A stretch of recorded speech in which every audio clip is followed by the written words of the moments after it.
What's up, guys? Scotty here with Wooball for Soup, and I am very happy to bring it back to the classic life story content that put this channel on the map to begin with. Now, before we get into this one, I want you to go down in the comments and let me know if you've ever played paintball with a celebrity, an athlete, anybody really famous outside of paintball. So Bear to GDO, that doesn't really count. Go down in the comments, let me know who you played with, where you played, and if anything cool happened when you met them. After you leave that comment, you're going to be entered to win a Square One headband. I had a couple of extra of these that Square One sent over, just being a nice guy. So I figured if you have a cool story with a celebrity in paintball, leave a comment and you'll be entered to win a headband. What's cool about Square One is you're still getting like a limited numbers handmade band, but they're not $100. They're like $30 to $45 last time I checked. So go hit up Square One if you need a headband. Leave a comment in this video if you want one for free. Huge shout out to Peps Picks for allowing this project to get off the ground. I also need to shout out Josh from Los Angeles Collision. This guy is a longtime friend for all the right reasons, and Collision is a classy as hell paintball camp. They're always competing for wins at the WCPPL on Sunday. All right, guys, with the contest out of the way, let's get right into this life story about how an NBA superstar visited my indoor paintball park and broke all of the rules. This really happened, and to prevent negative consequences from happening to this guy's career, I will not be identifying him in the video. That really wouldn't be cool. I think enough time has passed where I'm cool to talk about it, but I'm not really going to identify him and have complications happen to his career. Like, nothing really bad happened. Something bad could have happened. But in the end, we both went our separate ways. Field made a lot of money. But this is a very true, very real life story. Let's get right into it. The call came in from a disguised number. It was not this NBA player's number displaying.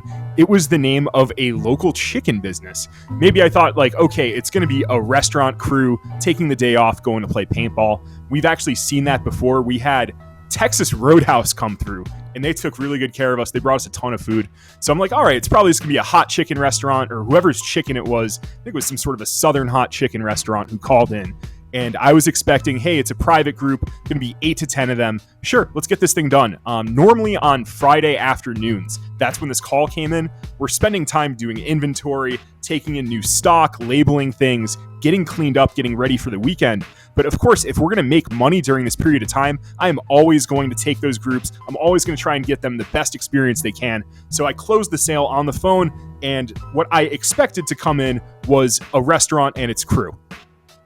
I noticed things were a little out of the ordinary when the Chargers and the Challengers, the fully loaded Hellcats, about 4 to 6 of these things pulled into our parking lot. Everybody in the group had their own high-end American muscle car. And I'm like, okay, so maybe this restaurant's doing really, really well. It's great. It's a good opportunity for us to take in some money during some hours where we really don't have anybody there. And also, there really wasn't anybody there besides this NBA player and his, I don't know, what do you want to call him? I think the word that I was looking for there would be entourage. So this NBA player and his entourage, about 7 people deep, both men and women, came into our lobby. So I'm handing them waivers, I'm watching them fill out waivers. And I noticed that one of the guys is like a head taller than me. So I'm 6'4". This guy's probably nearly 7 feet tall, at least 6'10". And I'm like, he's wearing a gold chain too. So I start putting 2 and 2 together. I see the chain, I see 7 feet tall. So I Google the number on his chain, and then I also Google NBA player. And I find an image. So I'm looking at my phone in my hand as these guys are filling out waivers. I'm looking at him, and I'm like, that's the guy. This is our NBA man. I think we're going to call him Blake. Blake the Baller. That sounds like a good name just for the video. No, it was not Blake Griffin, but we are just going to use Blake for the purposes of this video. When a group comes in, I always ask, hey, do you guys have paintball experience? Have you done this before? 1, to understand what their level of knowledge is for safety protocol. 2, to determine if maybe they're a good candidate for 50 caliber paintball. Now, the boss man was always pushing me to sell 50 cal. And hey, I understand there's a better margin. So I try and push the 50 cal because none of them had any experience. But no, they wanted the real deal. They wanted 68 cal paintball. And I'm like, hey man, you're probably going to have some welts. You will show up to practice with welts. It's like, don't worry about it. I'm good. They'll understand. A lot of guys do it on the team. So we laced them up with about 4 cases of 68 caliber paint. Everybody bought a rental. And then we also sold them quite a few gloves. Like, they were looking at the gloves and the padding, and a lot of them ended up buying additional gloves, padding. So if you're a field and you want some quick sales, don't give out that stuff for free. Buy yourself some gloves, sell the gloves. So we sold everybody in the group a pair of gloves, 4 cases of paint, bunch of entries. Good business for the field. The other funny thing about this group is that they didn't necessarily smell like chicken. They smelled like something else that's not chicken. There was one guy in the entourage who was the money man, and this guy dead ass had the supreme fanny pack, and he paid for all of this in cold hard cash. And there probably was somewhere between $2,000 and $5,000 of cash in the fanny pack. It was all hundreds. It was thick. So this guy was balling hard, and he had a money man who not only held his money, but he was also carrying the strap too. I'll say that. So he had a money man, and the money man was strapped up. I decided to give the group an orientation myself, just because it's more interaction with a celebrity. And at that point, I had a really good idea. Because obviously this NBA player, he was the one who paid for the group, I decided to give him my personal tournament marker when the rest of the group was going to be using FT12s. And I explained it. I'm like, listen, this dude is an absolute monster of a man. He's at a disadvantage just based on his physical gifts, right? So he's at a disadvantage on the paintball field, not on the basketball court. So because he's having a disadvantage, I'm going to lace him up with a Geo. I got my personal Geo. I'm just going to loan it out. You know what? That's really good business. Always make things special for special people. They like to know that they're getting a little extra taken care of. So I loaned him a high-end tournament grade setup. And boy, that was a super dumb mistake. After wrapping up orientation, getting everybody geared up, getting their masks fitted right, making sure their rental markers were working, I handed them off to a ref. Now, one of the things about this place is we operated weekdays, and this was a Friday, with like a skeleton crew. We had myself as the manager, we had one person reffing, and we had one person cleaning, helping us get ready for the busy weekend days ahead. So skeleton crew, not a whole lot of supervision for this group, but they did have their own ref. I'm getting the retail storefront ready, and the ref leaves the field and finds me, and he's like, Scott, this group absolutely sucks. They're not doing what I tell them to do. I'm seeing a lot of mask lifts. I'm seeing nobody respect people when they say they're out. So we have mask lifts, we have overshooting. And I'm like, come on, I gave them a really good orientation. I've never had issues getting my points across using words. So that was a thorough orientation. And I was a little disturbed to hear that they were behaving so poorly on the field. So I told the cleaning guy to take a break, watch the front, and I'm going to supervise Blake and his entourage as one of their games was in progress. The first major problem was that none of them were going out when they were shot with a paintball. When you're hit once, obviously, even if it's your equipment, you get 1 life, unless it's a special game. But this was their first point, their second point out there. They were continuing to play on at a ridiculous level. They're just disregarding being shot, and they're continuing to shoot back. It was pretty stupid. But because it was so dead on a Friday afternoon, they got the whole place to themselves, and they basically got a private game experience. But that meant that their safety issues were only going to be a threat to them, not to any customers or any kids playing rec ball. Imagine like if they walked into that, it would have been a mess. So I'm glad that they got their own experience at the field. That's the only saving grace to this. It was kind of like a private game experience. The other thing that I saw was Blake was just roasting people with that NXL 10.5 ramp. He was really taking advantage of the firepower, and I saw one of the people in the entourage was trying to tap out. He was like, I'm done, and Blake just kept roasting him. This guy was really not holding back with the NXL rate of fire advantage.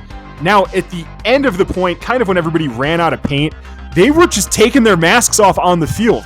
And that is a huge no. So I had to step in and I had to yell, masks on! I had to yell at a professional player to obey the safety rules. I'm like, get your masks on! Masks down! And you don't want to be that strict guy. You want everybody to have fun, right? But there's safety concerns to where the field could be liable and it could be a whole mess. So you do want to enforce masks, and it doesn't even matter if you are an NBA superstar. I'm still going to chirp at you to get your damn mask on. Come on, dude. You're on the field. Your marker is live. Let's go. Let's do a little better. I bring the entourage back into the staging area to discuss everything I saw out there and how they're going to have to do better. And I linked the discussion on safety to Blake's career in the NBA. I'm like, my man, you are fucking around with millions and millions and millions of dollars in your career. If you are disobeying the safety rules, you're doing the mask lifts, you could lose an eye, and that's your career. I'm not sure if you are going to be as good of a basketball player as you are as a one-eyed man. And I just kept it like that, dude. I was transparent. I was straight up. I'm like, I'm not going to kick you out. People do get kicked out for that, but because of who you are, I'm not going to kick you out. But when you're shot, when you're hit, you're eliminated, get off the field, stop bonus balling people. And that mask lift stuff, that's no way. We're not doing that here anymore. I send the group back out with their ref, and I resume what I'm doing up front. There's maybe a 10 or 15 minute lull in between the bullshit. So the ref grabs me again. He's like, Scott, you got to do something about this. You got to get out there and stay on to them. And as I'm coming back from the front to the fields again, these guys are literally just Chris Lasoya executioning each other. The game is over, and they're just running up and shooting each other point blank. It was really dumb. And then people who were getting shot were, again, lifting their masks to complain about being shot. There was all sorts of chaos at the end of the point.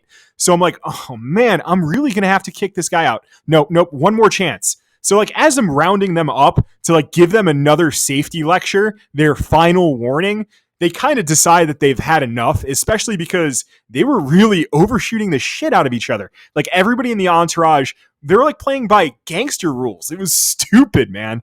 Like this group was definitely one of the most challenging groups we've had to deal with. But I guess rather than hear me lecture them again, they kind of packed it up and left after maybe an hour of playing. So they really weren't around for too long. They didn't shoot all their paint. And that's the coolest part. So as the ref, he didn't get a tip. So I let the ref take their paint. So ref got his due. He got some paint out of it. The business made a lot of money. They didn't shoot their paint.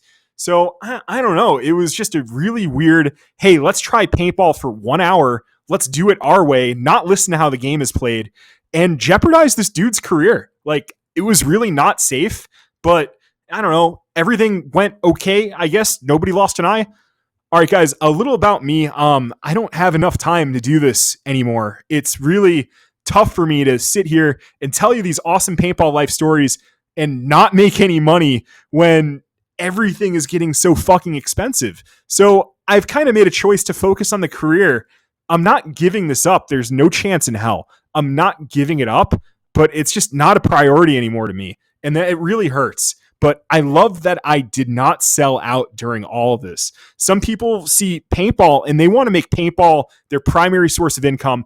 Everybody in paintball now is like a business, and it kind of leaves a bad taste in my mouth how commercialized everything's got. I know I'm kind of rambling, but I want to let you in a little bit on where my head is with paintball. So Will Ball for Soup always going to be uploading content, probably 2, 3, maybe if we're lucky, uploads a month. But as far as like me taking a ton of time to do this, it's probably not going to happen. Like my chance to make this a career is probably behind me, but I'm an artist. I'm a fucking starving artist. See you guys in the next one.